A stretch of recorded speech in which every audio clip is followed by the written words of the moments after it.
My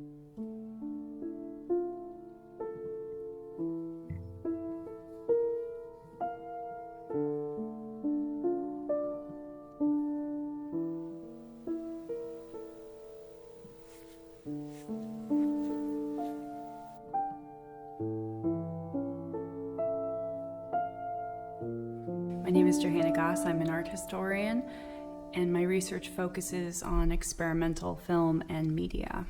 I'm completely split in my training, especially my teaching has been always tread the line between very traditional art history and film studies, media studies. The process of seeing paintings or seeing anything else is less spontaneous and natural than we tend to believe. John Berger was a writer, an artist, an intellectual. Perspective centers everything on the eye of the beholder. It is like a beam from a lighthouse, only instead of light traveling outwards, appearances travel in. I think of him as a bit of a school of one. We don't have many figures like Berger who have a public persona.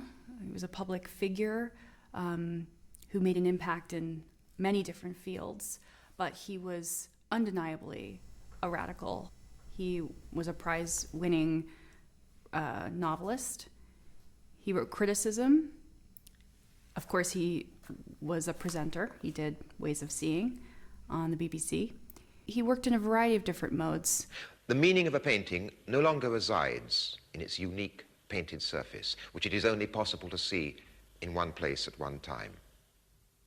Its meaning, or a large part of it, has become transmittable. Berger is using Ways of Seeing to explore what the afterlife of the history of Western art, and particularly easel painting, might be after mass reproduction. What happens to the status of an artwork as a unique object after an era or in a time in which images circulate profusely and promiscuously across platforms, and there is an absolute overabundance of images. The faces of paintings become messages, pieces of information to be used, even used to persuade us to help purchase more of the originals, which these very reproductions have in many ways replaced. He uses strategies like shock, eye-catching strategies, attention-grabbing strategies, and he's quite authoritative.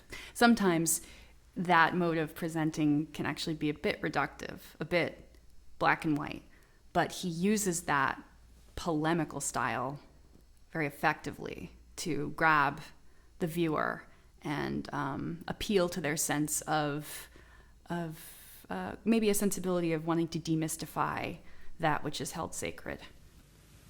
This painting by Leonardo is unlike any other in the world.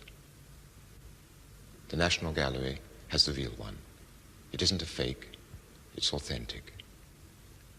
If I go to the National Gallery and look at this painting, somehow I should be able to feel this authenticity. The Virgin of the Rocks by Leonardo da Vinci. He appeals to people's sense that this is part of their cultural inheritance and they have access to it and they actually have the capacity to critique it.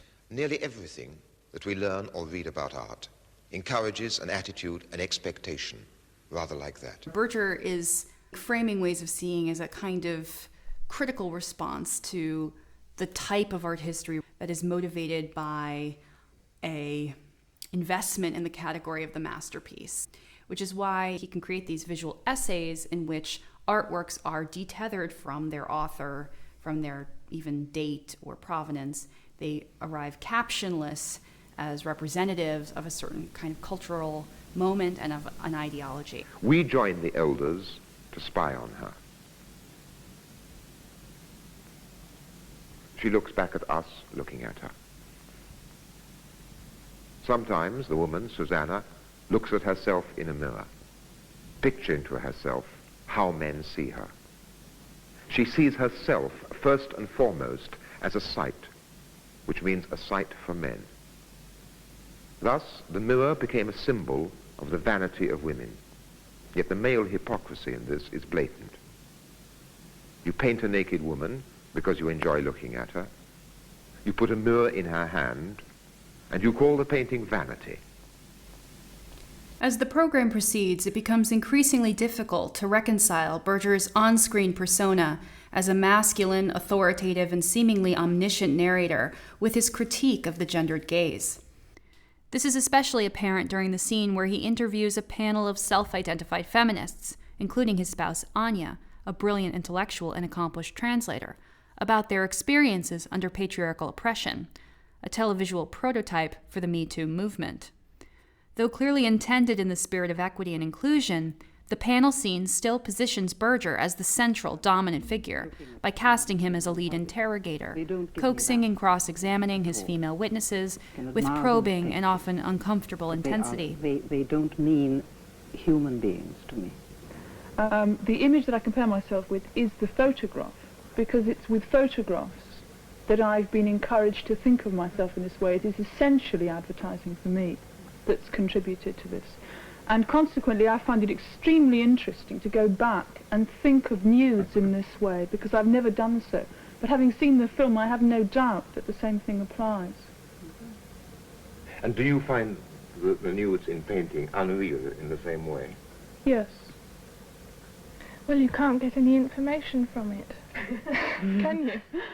Throughout the scene, his taut body language and cat-like attention to the female panelists place him solidly on the side of looking and acting over feminized appearing, and in turn renders the women as reluctant and passive objects of his analytical gaze.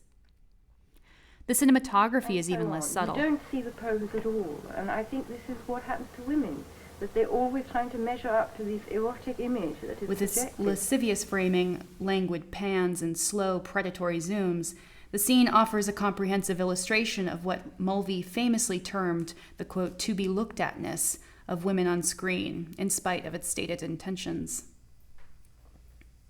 It's a little rough. Yeah, are you sure you want to use that? I'm not sure. It's kind of a bummer. I'd like to see the scene. Do you know how to do a predatory zoom? Don't do a predatory zoom on me. I made it an almost predatory zoom. I would strive to be generous towards Berger, because I think he gives us the tools to perform the kinds of critiques that that Ways of Something are participating in, that I'm participating in. So he's modeling a mode of critique, but I don't think, would want to be immune from that himself. Remember that I am controlling and using for my own purposes the means of reproduction needed for these programs. The images may be like words, but there is no dialogue yet. You cannot reply to me. For that to become possible in the modern media of communication, access to television must be extended beyond its present narrow limits.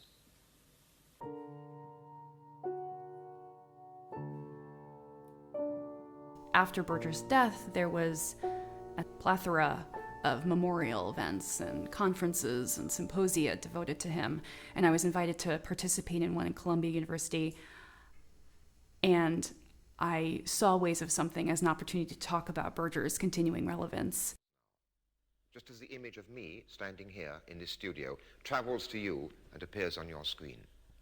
The meaning of a painting no longer resides in its unique painted surface, which it is only... I was very intrigued by the idea of a homage to Berger that is sort of a collaborative, crowdsourced internet art work. It has become information of us. Ways of Something rides alongside its source. It's actually bearing out the implications of what Berger is talking about in Ways of Seeing. So it's following through on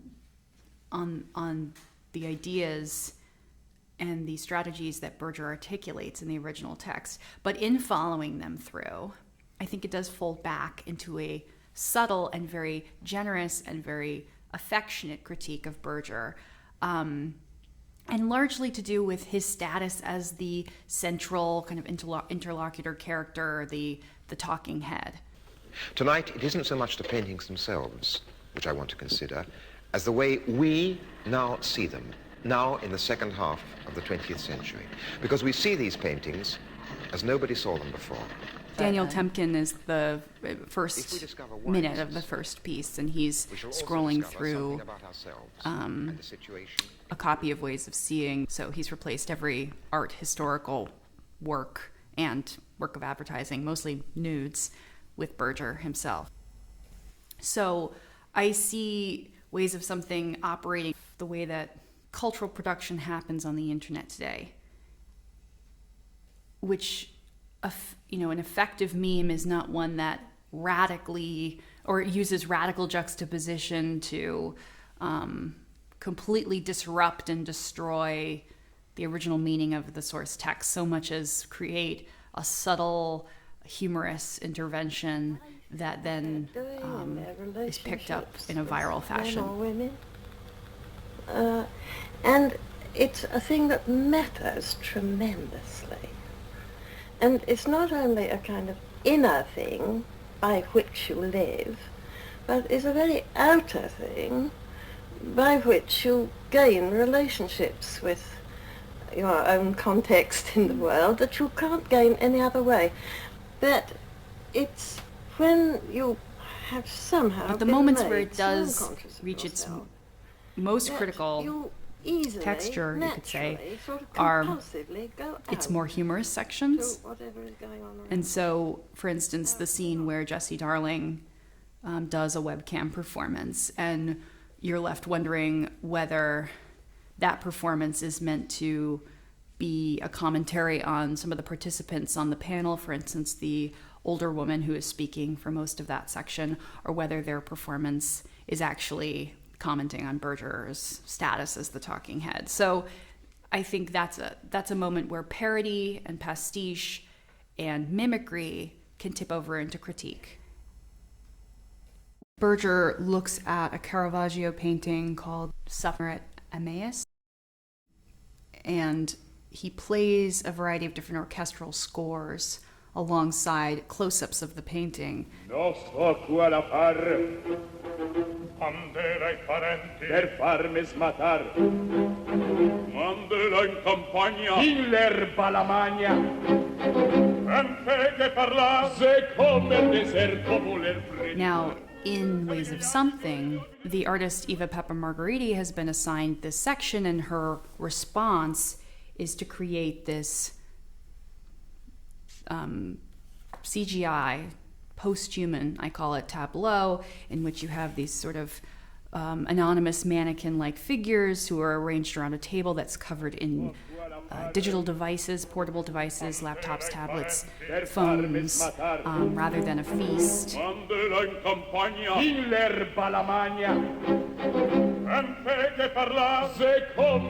So it's taken some of the maybe aesthetic hallmarks of mannerism in terms of oversaturation, high contrast lighting, and just maybe associations one might have with Caravaggio of maybe hedonism or sort of lush pictorial style, and it's translated them into a post-internet aesthetic vocabulary rather than practicing strategies of audiovisual montage like Berger does. Ways of Something visualizes a new way of seeing, one that was anticipated by Berger's critical analysis of art, power, and spectacle, and was later borne out by the complex and unruly media ecologies of digital culture. In Kristen Lucas's section, not only is she showing different browser windows of images of artworks and all sundry other images, but also looking at people wearing VR headsets in kind of an open gallery type setting. And we can see in these sorts of juxtapositions the ways that the artists of Ways of Something are thinking about this transition, a way where the museum and the gallery are facing, I think, a kind of, if not an existential threat, then an identity crisis in what their actual social purpose is, as whether holding up the values of the masterpiece or of cultivating aesthetic experiences. It's interesting then when a work like Ways of Something migrates back into the museum. It's as if the museum is reflecting on its changing role by integrating works like that into its programming. By posing complex questions about vision, power, and knowledge while also inviting the audience's skepticism, Berger set the terms for the perpetual renewal of his critical project into the future. In his wake, it is left to artists, viewers, and users alike to continue identifying, analyzing, and challenging the emergence of new ways of seeing, not only within the elite spaces of the museum or academia, but most importantly and urgently, online.